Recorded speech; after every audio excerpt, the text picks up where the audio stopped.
राम राम बहन भाइयों माताओं, ज्ञान का निनादन में आप सबका स्वागत है।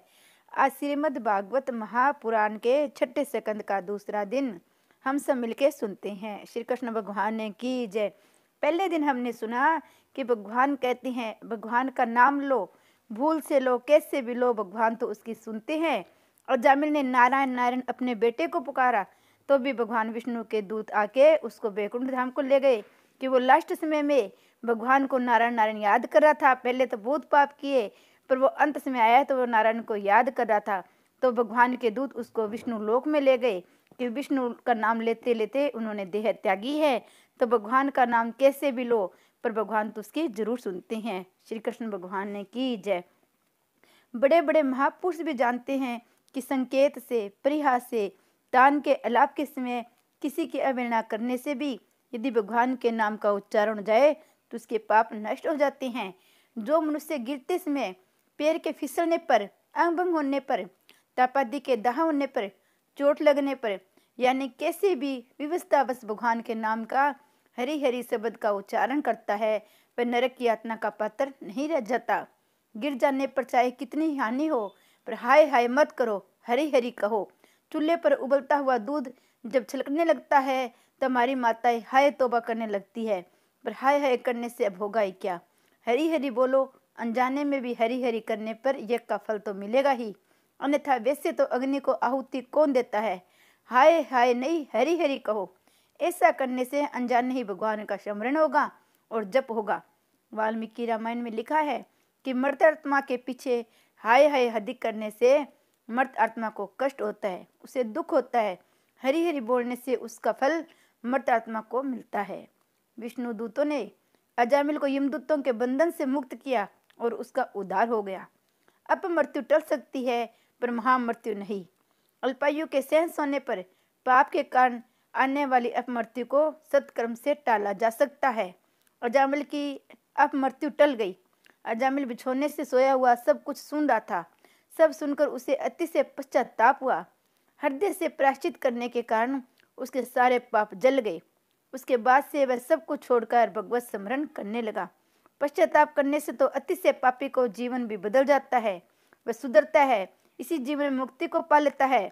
अतः किसी भी पापी का तिरस्कार मत करो, पाप का ही तिरस्कार करो। हृदय से पश्चाताप करने पर पाप जल जाते हैं। प्रायश्चित चित्त की सृष्टि रखता है। उसके बाद से अजामिल नीरस भोजन करने लगा। जिसका भोजन सरस होगा उसका भजन नीरस होगा, जिसका भोजन नीरस होगा उसका भजन सरस होगा। जीवन धन या कुटुंब के लिए नहीं, श्री कृष्ण के लिए है। अजामिल की बुद्धि अब त्रिगुणात्मक प्रकृति से परे होकर भगवान के स्वरूप में स्थित हो गई। उसे लेने के लिए विमान लेकर पार्षद आए। विशिष्ट मान ही विमान है। अजामिल सोचता है उसने वैसे तो अनेक पाप किए थे, फिर भी सदगति मिली। नाम से निष्ठा रखने का यही फल था। अजामिल ने नारायण नारायण का जप करके जीव और जीवन को पवित्र बना लिया। जीव को समझाने से वह सुधरेगी। सिरखंड मांगो तो उसे कड़वे नीम का रस दो। वह व्यर्थ का भाषण ही अधिक करती है, निरर्थक बकबक करती है, भगवान का नाम तो कभी लेती ही नहीं है। जीव का यदि नीम को कड़वा रस पिलाओगे तो उस पर राम का नाम बस जाएगा। भगवान को भक्ति करने वाले का यह लोक और परलोक दोनों में मान प्राप्त होता है। भगवान का कीर्तन करने से अजामिल भगवत धाम में पहुंच गया। भगवान के नाम का आसरा लेकर वह तर गया। अजा का अर्थ पहले माया कह रहा था, पर अब भगवान का सहारा लेने पर अजा का अर्थ हो गया ब्रह्मा। आज अजामिल अंज ब्रह्मा के मिलकर ब्रह्म स्वरूप हो गया। आज जीव और शिव एक हो गए। अजामिल शब्द के दो अर्थ है। माया में फंसा हुआ जीव, ब्रह्म सूत्र हुआ जीव। माया के वर्णन तो कई तरह से किया गया है। श्रीमद् शंकराचार्य ने माया की व्याख्या करते हुए कहा है कि कंचन कामिनी में फंसे व्यक्ति को माया में फंसा हुआ जानो। इस जगत में कौन सी वस्तुएं त्याज्य है, तो उत्तर देते हैं जीव को अधोगति की ओर ले जाने वाला कंचन और कामिनी। इन दो में जो फंसा जान लो वह माया में फंस गया। मणि रत्नमाला के प्रश्नोत्तर अति उत्तम है। उसके एक एक शब्द में उपदेश भरा पड़ा है। बंधन युक्त कौन है जो 5 विषयों में आसक्त है। स्वतंत्र कौन है जो विषयों को वैराग्य की दृष्टि रखने वाला है। घोर नरक कौन सा है। सब देही घोर नरक है। इस देह में सुंदरता कहाँ है? ये तो मांस, रक्त और दुर्गंध युक्त पदार्थों से भरा हुआ है। सर्व के सोपान कौन से हैं? सभी तृष्णाओं का क्षय ही सर्व का सोपान है। दरिद्र कौन है? जिसकी तृष्णा विशाल है। श्रीमंत कौन है? जो सदा के लिए संपूर्ण संतोषी है। कौन सा रोग अधिक कष्टदायी है? जन्मोधारण का रोग ही अत्यधिक कष्टदायी है। रोग की औषधि क्या है? परमात्मा के स्वरूप का बार बार चिंतन और स्मरण करना ही इन भव रूपी रोग की औषधि है। अब अजामिल शब्द का दूसरा अर्थ भी देख ले। अज का अर्थ है ईश्वर। ईश्वर में ब्रह्मा में विलीन हुआ जीव ही अजामिल है। साधु होना कठिन तो है, किंतु साधंगी पूर्ण जीवन से साधु बना जा सकेगा। साधु होने की नहीं, अपितु सरल होने की आवश्यकता है। जिसने रसों को जीता है, समझो उसने जंग भी जीत लिया है। लौकिक सुख के प्रयत्न सफल हो जाए तो मानो ईश्वर की कृपा नहीं है। लौकिक सुख की इच्छा प्रयत्न असफल है तो समझो ईश्वर की कृपा हुई है। इसका कारण यह है कि लौकिक सुखों में फंसा व्यक्ति ईश्वर भजन नहीं कर पाता। अजामिल का जीवन सुधर गया। अंत में विमान बैठकर बैकुंठ धाम को गया। अजामिल गया तो साथ साथ संसार का उपदेश भी देता गया कि अतिशय पापी को भी निराश नहीं होना चाहिए। पापी को ऐसा कभी नहीं सोचना चाहिए कि नाम जप के लिए आवश्यक शुद्ध या निर्मलता उसमें नहीं है, अतः राम नाम जपने से क्या लाभ होगा। यदि वह ऐसा सोचता है तो ये भूल जाता है कि हर प्रकार की शुद्धि ही प्राप्ति के लिए राम नाम का जप ही एकमात्र उपाय है। अति पापी होने पर पाप जल जाते हैं। भगवान का नाम जाप पाप को भस्मीभूत कर देता है। ये महामंत्र है। अर्थ के ज्ञान सहित इस मंत्र का जाप करो। कृष्ण, हे प्रभु, आप सभी के मन को आकर्षित करने वाले हैं, अतः आप मेरा मन भी आकर्षित कीजिए। हे गोविंद, इंद्रियों के रक्षक भगवान, आप मेरी इंद्रियों को स्वयं में लीन करें। हरे, हे दुखकर्ता, मेरे दुखों का भी हरण करो। जिसका मन भगवान में लीन हो जाता है उसके सारे दुखों का हरण हो जाता है। मुरारी, मूढ़ राक्षस के विजेता, मेरे मन में बसे हुए काम क्रोध आदि राक्षसों का नाश कीजिए। हे नाथ, आप नाथ है और आपका सेवक। नारायण, मैं नर हूँ, आप नारायण हैं। वासुदेव, वसु का अर्थ है प्राण, मेरे प्राणों की रक्षा करे। मैंने आपका मन आपके चरणों में अर्पित कर दिया है। प्राचीन भी राजा के यहाँ प्रचेता नाम के 10 पुत्र हुए थे। उनके दक्ष नामक एक पुत्र हुआ। प्रजापति दक्ष ने हंस गुरु स्तोत्र से आदि नारायण भगवान की आराधना की तो उसके यहाँ हर्ष नामक 10,000 पुत्र हुए। दक्ष ने उन्हें प्रजा उत्पन्न करने की आज्ञा दी, किंतु नारायण सरोवर के जल का स्पर्श करने के कारण उनके परमहंस धर्म का आचरण करने की इच्छा हुई। वहां उन्हें नारद जी मिले। दक्ष ने इन 10,000 पुत्रों से नारद जी से कुछ प्रश्न पूछे। उन प्रश्नों का इन पुत्रों ने उत्तर सोच निकाला। उनमें से कुछ प्रश्नोत्तर हम भी देख सकते हैं।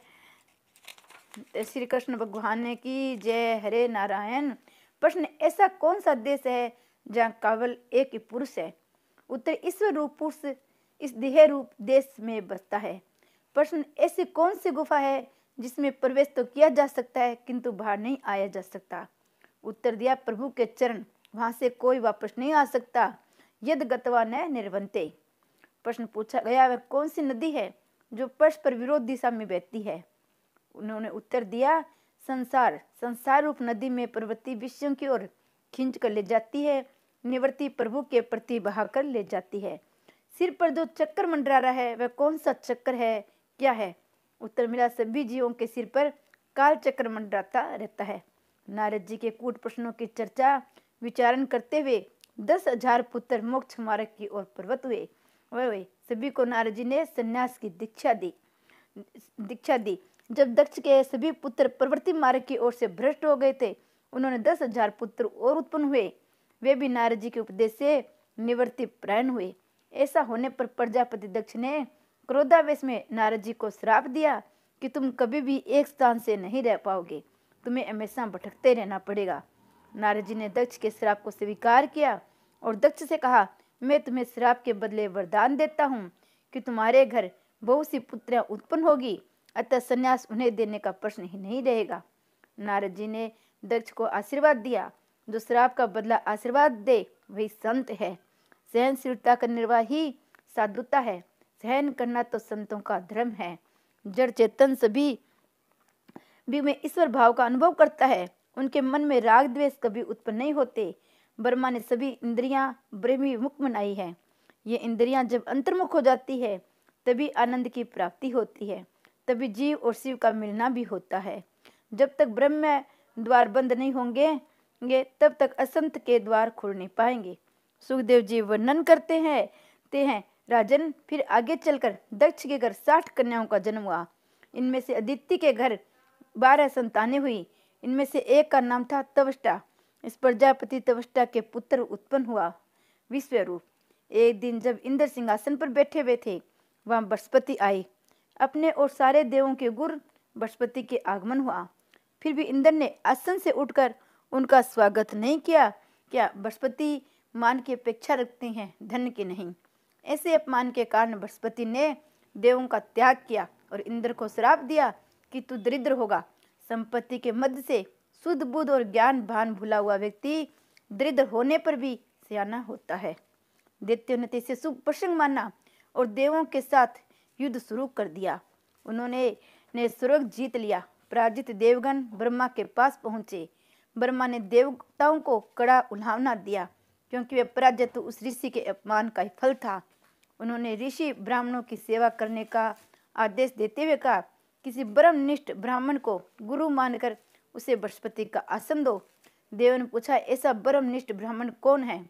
ब्रह्मा ने कहा, प्रजापति तवष्टा का पुत्र विश्वरूप ब्रह्मनिष्ठ है। विश्व यानी जगत, विश्व यानी विष्णु भगवान।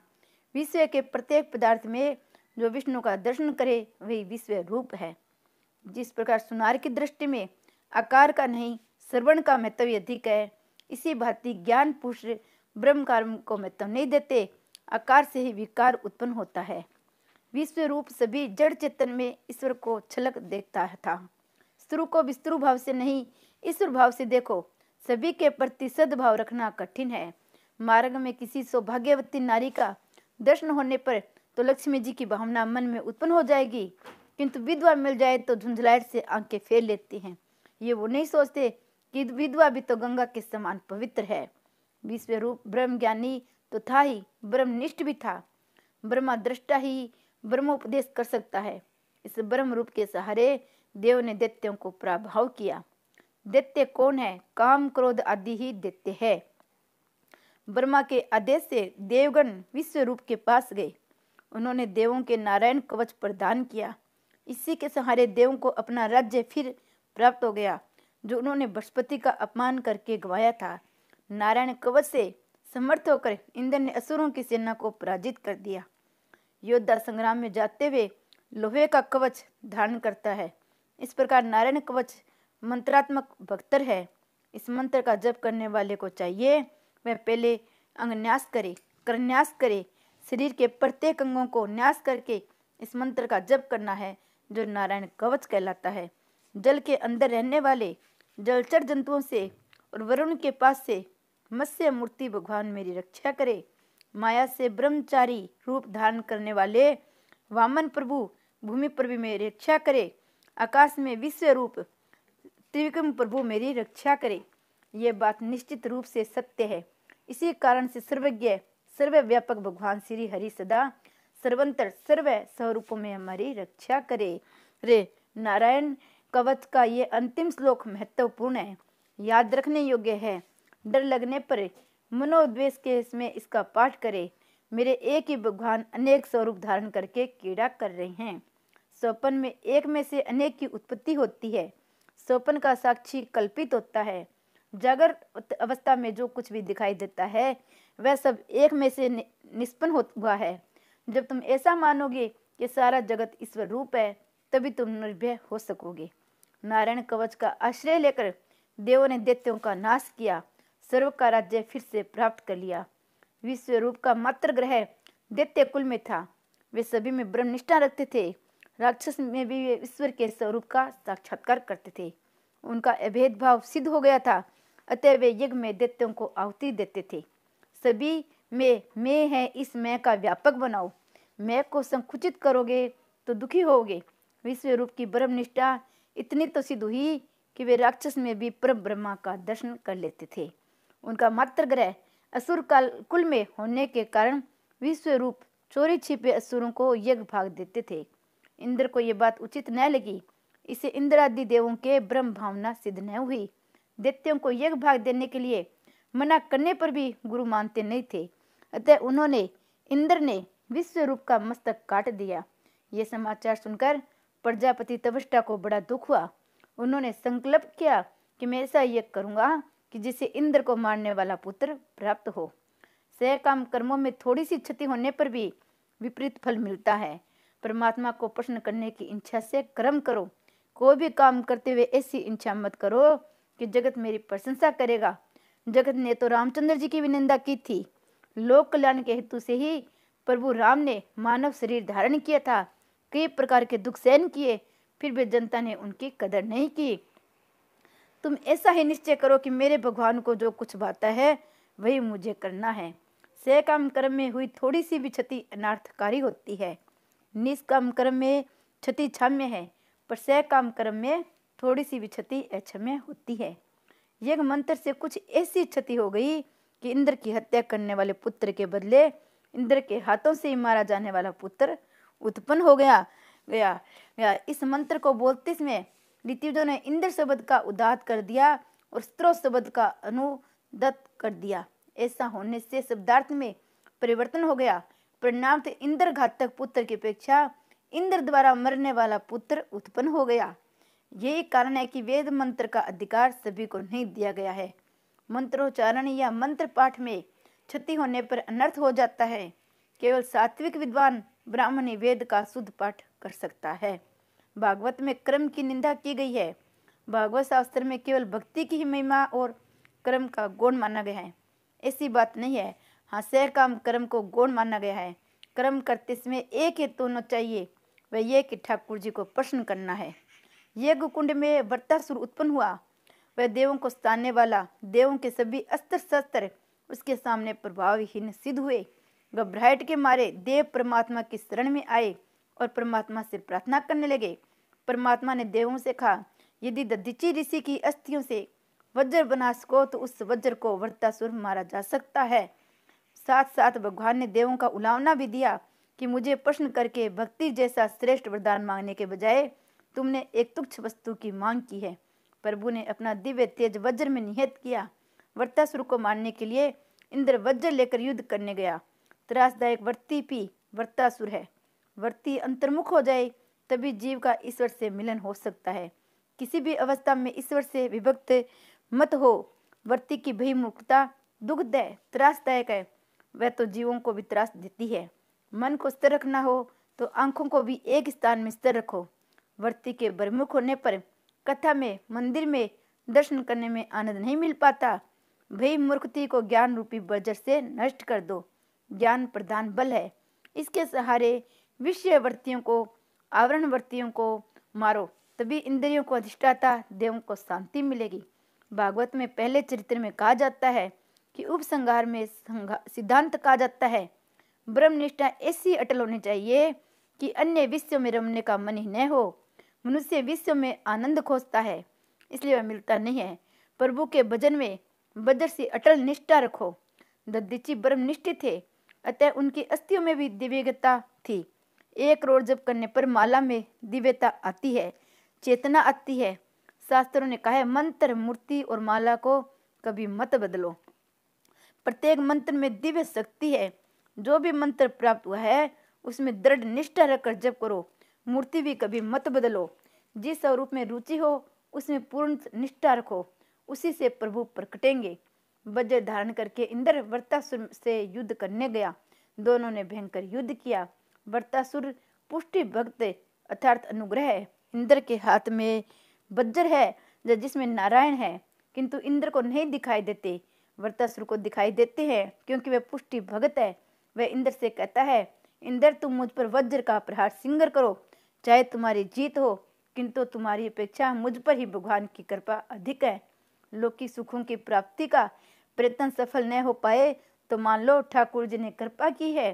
परमेश्वर जिस किसी जीव पर अधिक कृपा करते हैं उसे लौकिक सुख अधिक नहीं देते। लौकिक सुख मिलने पर जीव ईश्वर से विमुख हो जाता है।